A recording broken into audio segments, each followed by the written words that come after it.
Bismillahirrahmanirrahim. Assalamualaikum warahmatullahi wabarakatuh. Negara Brunei Darussalam mencatatkan 6 kes baharu jangkitan COVID-19 kemarin yang membawa jumlah keseluruhan kes kepada 15,418 orang. Yang berhormat Datuk Seri Setia Dr. Haji Awang Muhammad Isham bin Hadi Jaafar, Menteri Kesihatan memaklumkan perkara tersebut semasa sidang media situasi terkini jangkitan COVID-19 yang berlangsung di Dewan Al-Afiah Kementerian Kesihatan. Juga menyertai sidang media yang berhormat Datuk Seri Setia Awang Abdul Muttalib bin Pehin Orang Kaya Seri Setia, Datuk Paduka Haji Muhammad Yusof, Menteri Pengangkutan dan Infokomunikasi. Daripada jumlah tersebut, 5 adalah kes tempatan, manakala 1 adalah kes import. Jumlah kes baru ini adalah hasil daripada 3,564 jumlah ujian makmal yang dilakukan dalam tempoh 24 jam yang lalu. Oleh itu, kadar kes positif ialah sebanyak 0.2%. Di kalangan kes-kes yang sedang dirawat di Pusat Pengasingan Kebangsaan, tidak ada kes dalam kategori 4 dan 1 kes masih dalam kategori 5. 37 kes telah disahkan sembuh, membawa jumlah kes yang sembuh di negara Brunei Darussalam kepada 15,150 kes. Manakala jumlah kes aktif ialah sebanyak 168 kes. Sementara itu, kadar pengisian di pusat-pusat pengasingan di seluruh negara atau bed occupancy rate ialah sebanyak 3.9%. Menteri Kesihatan turut mengongsikan tempahan dos ketiga akan dibuka semula hari ini 22 Disember 2021. Sementara itu, sehingga 20 Disember 2021, 92.5% daripada jumlah keseluruhan penduduk di negara ini telah menerima 2 dos vaksin.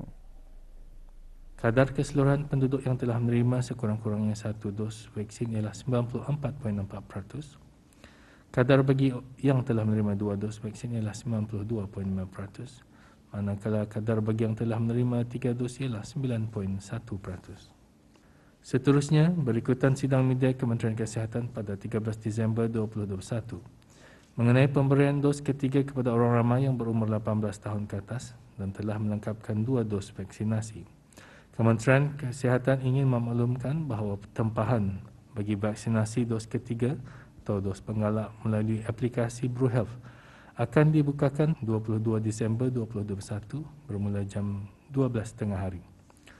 Orang ramai yang ingin membuat tempahan dos ketiga hendaklah terlebih dahulu mengemaskini aplikasi BruHealth masing-masing melalui Google Play atau App Store bagi membolehkan tempahan untuk dibuat.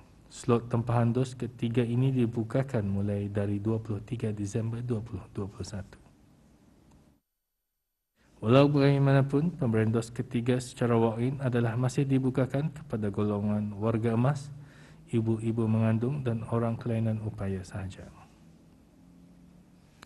Pada masa ini, pemberian dos ketiga atau dos penggalak di negara Brunei Darussalam adalah menggunakan vaksin Pfizer-BioNTech atau Moderna, tertakluk kepada stok yang terdapat di pusat vaksinasi berkenaan.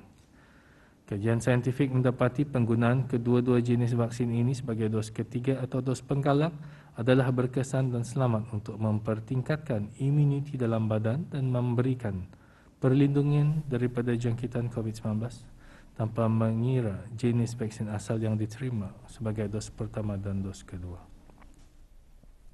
Yang berhormat Datuk Seri Setia Awang Abdul Muttalib bin Pehin Orang Kaya Seri Setia, Datuk Paduka Haji Muhammad Yusof, Menteri Pengangkutan dan Infokomunikasi memaklumkan mengenai pengemaskinian ciri-ciri tambahan kepada aplikasi Transport BN yang meliputi lesen memandu dan lesen kenderaan. Kementerian Pengangkutan dan Infokomunikasi telah pun mengemaskinikan ciri Transport BN iaitu lesen kenderaan sebagai dikenali juga dengan road tax untuk mengelakkan kekeliruan dan bagi kesenangan kefahaman orang ramai. Bagi memastikan penggunaan yang lebih lancar dan berkesan, orang ramai turut dinasihatkan untuk mengemaskini ataupun mengupdate aplikasi Transport BN di telefon pintar masing-masing.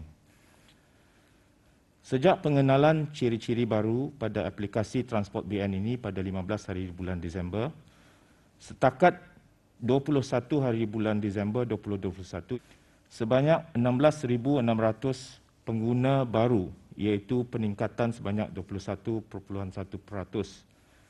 Telah pun memuat turun aplikasi berkenaan iaitu daripada 78,500 pengguna pada awal bulan Disember 2021 kepada 95,100 pengguna pada 21 Disember 2021. Untuk kemudahan orang ramai, Menteri Pengangkutan dan Infokomunikasi mengongsikan Jabatan Pengangkutan Darat kini mengeluarkan pelekat-pelekat lesen kenderaan atau road tax. Selain daripada permohonan yang dibuat secara dalam talian, permohonan bagi membaharui lesen kenderaan ataupun road tax ini juga boleh dibuat di kesemua kaunter-kaunter Jabatan Pengangkutan Darat dan kaunter-kaunter pejabat-pejabat pos yang telah pun dikenal pasti. Seperti kaedah lesen kenderaan digital, kaedah pelekat lesen kenderaan ataupun road tax ini adalah terus masih digunakan pakai dan adalah sah seperti mana juga kaedah lesen memandu digital dan juga lesen memandu fizikalnya sekaligus. Sementara itu, pemohon yang telah pun menerima SMS dan berkeinginan untuk mendapatkan pelekat-pelekat lesen kenderaan ataupun road tax, JPD akan memaklumkan perincian lanjut mengenai perkara ini dalam waktu yang terdekat. Begitu juga dengan permohonan membaharui lesen memandu yang telah pun diumumkan semasa sidang media pada 15 dan 16 hari bulan Disember 2021 yang lalu. Kad lesen memandu fizikal juga telah pun mula dikeluarkan bagi setiap permohonan perkhidmatan pembaharuannya. Menteri Pengangkutan dan Infokomunikasi juga menjelaskan kaedah lesen digital membolehkan pihak penguatkuasaan menjalankan pemeriksaan menerusi sistem Jabatan Pengangkutan Darat JPD. Jelas Yang Berhormat, cara pemeriksaan di jalan raya sebelum ini adalah secara manual. Dengan adanya kaedah tersebut, pemeriksaan boleh dibuat dengan cepat kerana sistem berkenaan tersedia di dalam aplikasi yang boleh diperoleh dari peranti. Kaedah yang mempunyai nilai tambah tersebut tentunya memudahkan pihak berkuasa dan orang ramai. Selain itu, JPD juga mengeluarkan peringatan menerusi pesanan ringkas SMS sebelum lesen memandu atau lesen kenderaan akan mansuh.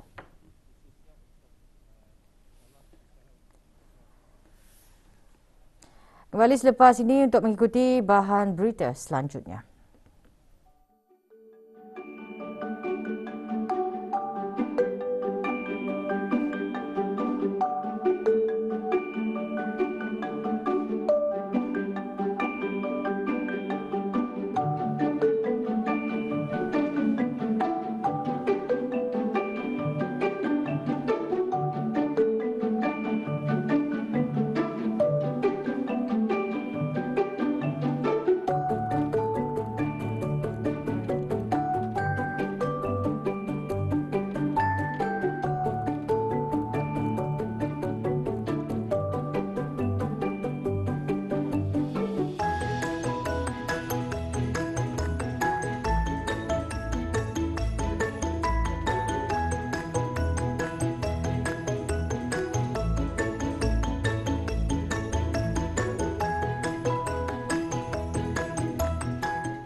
Pemberian suntikan dos ketiga vaksin COVID-19 atau booster diterima baik oleh orang ramai sejak bermulanya program suntikan dos penggalak tersebut. Ia diberikan kepada individu yang berumur 18 tahun ke atas dan telah melengkapkan 2 dos vaksinasi dengan syarat tempoh 3 bulan telah berlalu sejak dos kedua diterima tanpa mengira jenis vaksinasi. Zulfadli Haji Kasim membawakan laporannya. Dos penggalak atau booster penting untuk diperoleh bagi mendapatkan perlindungan diri yang maksimum terhadap ancaman varian baharu iaitu Omicron. Menurut Kementerian Kesihatan, booster perlu kerana 2 dos vaksin COVID-19 berkemungkinan tidak memberikan perlindungan yang memadai daripada varian Omicron. Justru kebimbangan terhadap kesan varian Omicron mendorong masyarakat awam untuk mendapatkan suntikan booster.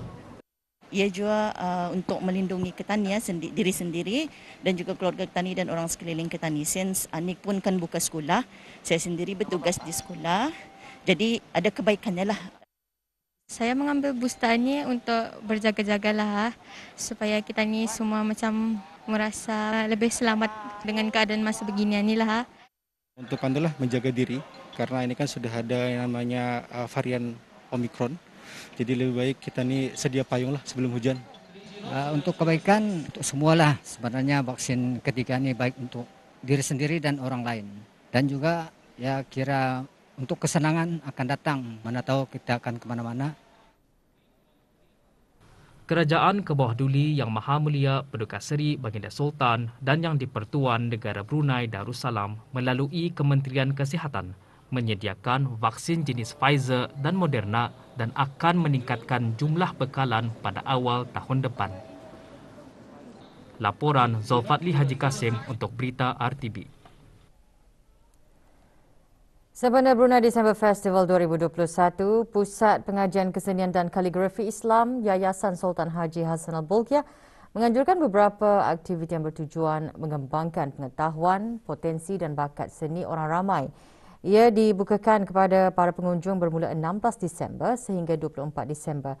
Salah satu aktiviti secara fizikal dan dalam talian yang dianjurkan ialah bengkel penghasilan karya catat air. Aktiviti ini bertujuan untuk memberikan Pusat Pengajian Kesenian dan Kaligrafi Islam Yayasan Sultan Haji Hassan Al-Bolkiah dan seterusnya menyampaikan informasi kepada orang ramai mengenai profil pusat tersebut, produk perkhidmatan yang dilaksanakan dan ditawarkan. Selain itu, beberapa program lain seperti sesi menulis seni khat secara fizikal dan virtual dibukakan bagi orang ramai.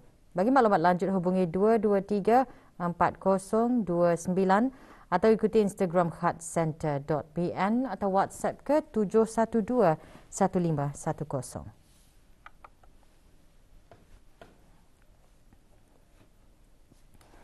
Negara Brunei Darussalam menyertai musabakah menghafaz Al-Quran Universal ke-28 yang diadakan di Republik Arab Mesir pada 11 Disember 2021 hingga 15 Disember 2021. Awang Muhammad Hazri bin Haji Muhammad Hamzani, mahasiswa tahun 3 Mahat Al-Qiraat Shubra, Universiti Al-Azhar, Republik Arab Mesir, mengambil bahagian dalam kategori menghafaz 30 juz Al-Quran dan berjaya mendapat markah lebih 90% di peringkat akhir.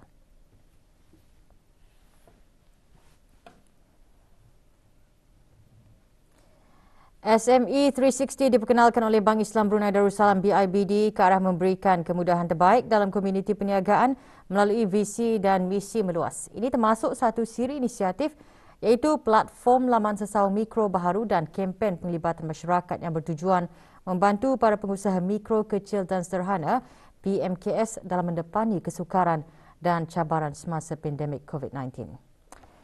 Dilancarkan kemarin, BIBD berharap dapat membantu ke arah pertumbuhan ekonomi yang lebih baik, dinamik dan mampan. Pada masa yang sama, SME 360 berperanan dalam meningkatkan semula perniagaan kecil di negara ini selaras dengan peranan BIBD sebagai rakan dalam kemajuan PMKS. Dalam sidang media, BIBD melancarkan siri kempen baharu dengan mendedahkan inisiatif yang menyumbang ke arah sokongan dalam bentuk maklumat, sumber dan rangkaian sama ada bagi pengusaha dan profesional baharu atau lama untuk meraih keuntungan pada tahun hadapan. Lebih 6,000 pengusaha yang berdaftar di negara ini akan dibantu dalam usaha berterusan menjana perniagaan pada tahun-tahun mendatang.